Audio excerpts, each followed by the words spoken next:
The girl who fought back. Hey everyone, welcome back to the channel. Before we dive into this incredible story, hit that subscribe button and drop a comment letting us know where you're watching from. This is a tale of courage and standing up against bullies.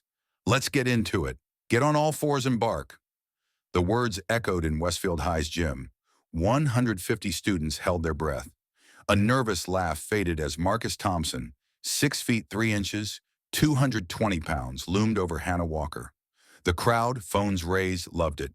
Marcus, football captain and nephew of the mayor, always picked on the weak. Hannah, the quiet girl who ate alone, was the perfect target. But they didn't know she was counting down. 7, 8, 9, not to calm herself, but to prepare. 3 weeks earlier, Hannah had slipped. Exhausted from 5:30 a.m. training and late-night underground fights, she dodged a shove from Marcus's friend Zachary. It was subtle, but Marcus noticed. He'd built his reign by crushing anyone who resisted, and now Hannah was his project. "I'm counting to 3, Marcus taunted. 1.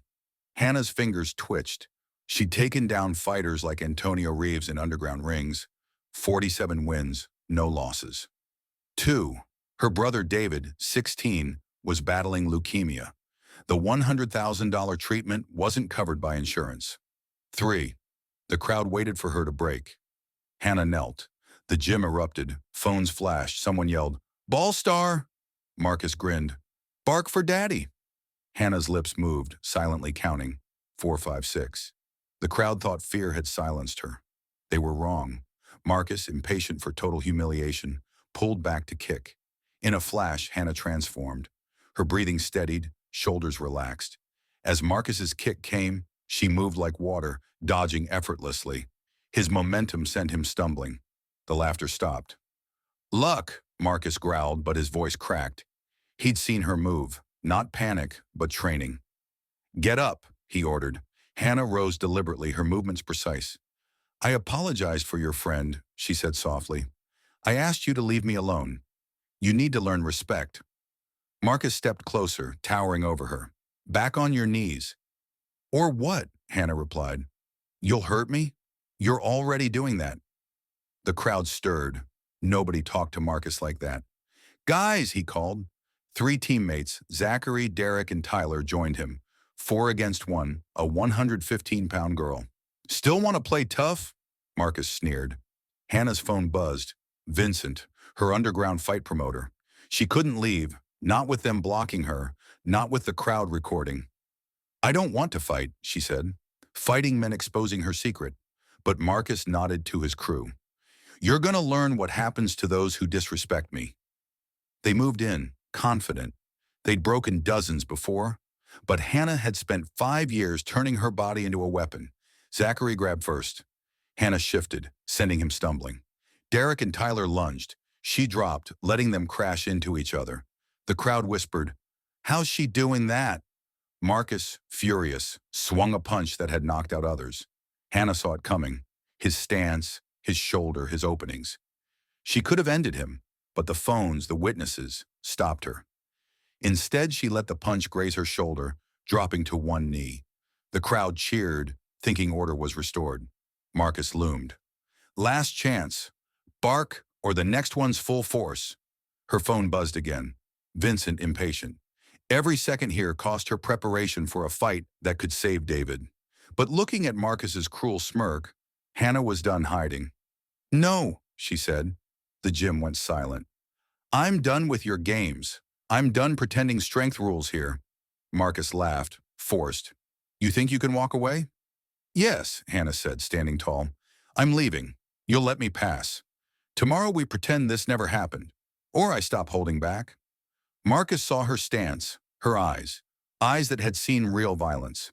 "You're bluffing," he said, but he wavered. Then she smiled, the smile 47 opponents saw before waking up in the ER. "Only one way to find out." The crowd shifted. Marcus's show wasn't going as planned. "Fine," he said, cracking his knuckles. He lunged with a wrestler's takedown. Hannah sidestepped, brushing his shoulder to send him crashing into the crowd. Students scattered.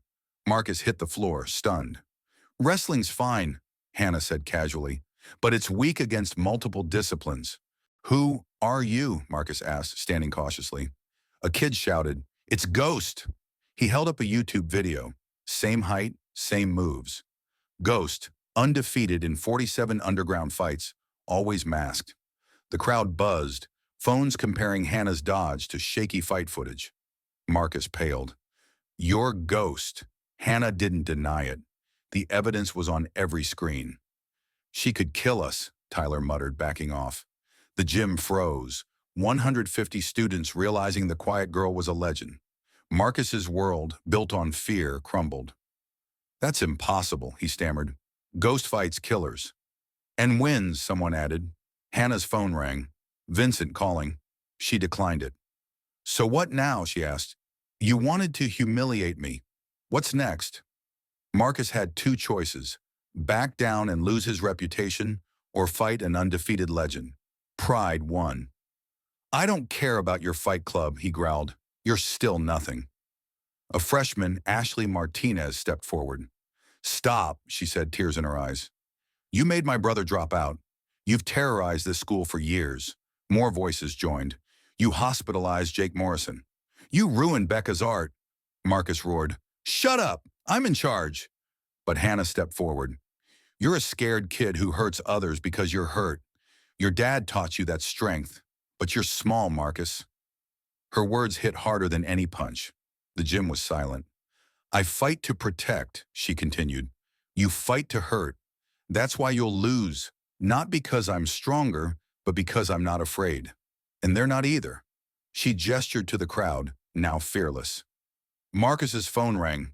What? He barked, then paled. Expelled? Dad. The line went dead. Principal Coleman's voice boomed. Marcus Thompson, Derek Chen, Zachary Young, Tyler Rodriguez. Report to the office. Security's waiting. Police officers entered, holding footage of the assault. We've got 23 complaints from students, one said. Your uncle's resigning, Marcus. Your dad told us where you were. Marcus, tears streaming, turned to Hannah. You ruined my life. No, she said. You did. I just stopped you from ruining others. As officers led him out, Marcus whispered, I'm sorry, then louder. I'm sorry. The gym exhaled. Students hugged, cried, processed the shift. Ghost. Vincent Kane, fight promoter, stood at the entrance with bodyguards. We've got a tournament, $100,000 prize. He flashed a contract. Break it, and I take everything. Your house, your brother's medical debt. Hannah felt trapped. My brother needs that money. Then fight, Vincent sneered. She's 17, Counselor Ellen Orshan said. This is illegal. Vincent laughed, but Ellen held up a news article about a fighter whose house burned after crossing Vincent. The FBI's been after you for years. They needed an insider. Hannah revealed a recorder. 3 months of evidence. They'll protect my brother. Vincent's guards reached for weapons, but 50 phones were streaming live. Your network's done, Ellen said. Sirens wailed. A raid. Vincent spat. You ruined millions for a dying brother. Hannah struck his solar plexus, dropping him. His name's David. He's going to live. FBI agents cuffed Vincent. Agent Martinez approached Hannah. Your brother's treatment is covered, plus a reward for taking down a trafficking ring. Students crowded Hannah, asking her to teach self-defense. Ellen suggested a club. No violence, Hannah said. Just protection, confidence. The cheer echoed. 6 months later, Hannah taught 60 students in the gym. Ashley, Jake, even Zachary joined, learning defense, not aggression. Strength is for protecting, Hannah said. Be the shield, not the sword. A new student asked, Did you ever lose a fight? Plenty, Hannah said. Every time I let fear win, I lost. But that day, we all won by choosing courage. Her phone buzzed. David. Treatment's working. Movie tonight? She smiled, replying, Love you, warrior. Ellen handed her an MIT scholarship letter. They loved your essay on martial arts and engineering. Hannah nodded. No more hiding. Just teaching kids to stand tall. If this story inspired you, drop a yes in the comments, hit like, and share. Your support helps us spread these stories. Thanks for watching, and we'll see you next time.